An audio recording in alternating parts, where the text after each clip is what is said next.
হ্যাঁ, আমি বদলে গেছি, অনেকটা বদলে গেছি। যতটা বদলে গেলে পুরনো স্মৃতিগুলো ভুলে থাকা যায়, ঠিক ততটাই বদলে গেছি। আমি বদলে গেছি এই কথাটা বলা সম্পূর্ণই ভুল হবে, কারণ আমি স্বেচ্ছায় বদলাইনি, আমি বদলে যেতে বাধ্য হয়েছি। হ্যাঁ, আমি বদলে যেতে বাধ্য হয়েছি প্রিয় মানুষগুলোর অনাদর আর অবহেলায়। সবসময় আড্ডা দেওয়া মানুষটা আজ একা বসে থাকে, সবাইকে হাসি খুশি মাতিয়ে রাখা মানুষটা আজ নীরবতা পালন করে, সবার সাথে কথা বলা মানুষটা আজ চুপচাপ থাকতে ভালোবাসে। যার জন্য এখন আমাকে প্রতিনিয়ত শুনতে হয় আমি নাকি বদলে গেছি।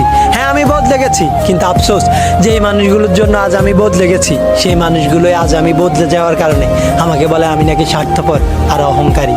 সত্যি তো এটাই, বদলে যাওয়াটা সবার চোখে পড়ে, কিন্তু বদলে যাওয়ার কারণটা কেউ জানতে চায় না। বন্ধুদের শত অপমান মুখ বুঝে সহ্য করে নিতাম, কারণ আমি বন্ধুত্বটাকে অনেক বেশি ভালোবাসতাম। তাদের দেওয়া কষ্টগুলো হাসি মুখে মানিয়ে নিতাম, কিন্তু দিন শেষে তাদের কাছ থেকেই ব্যক্তিত্বহীন উপাধি পেতাম। ভালোবাসার মানুষটি ইগনোর করার পরেও বিহারের মতো বারবার তার কাছেই ভালোবাসা চাইতাম, কিন্তু বিনিময়ে শুধুই অবহেলা পেতাম। আর এত কিছুর বেড়ে সবাইকে ভালো রাখতে গিয়ে নিজের ভালো থাকাটাই হারিয়ে যায়। আর যখনই নিজেকে ভালো রাখতে বদলে গেলাম, ঠিক তখনই সবার কাছ থেকে স্বার্থপর আর বেইমান উপাধি পেলাম। যদি নিজেকে ভালো রাখতে বদলে গেলে স্বার্থপর আর বেইমান হতে হয়, তাহলে হ্যাঁ, আমি স্বার্থপর আর বেইমান।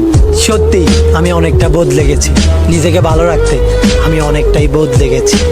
আমাকে আমার মতো থাকতে দাও, আমি নিজেকে নিজের মতো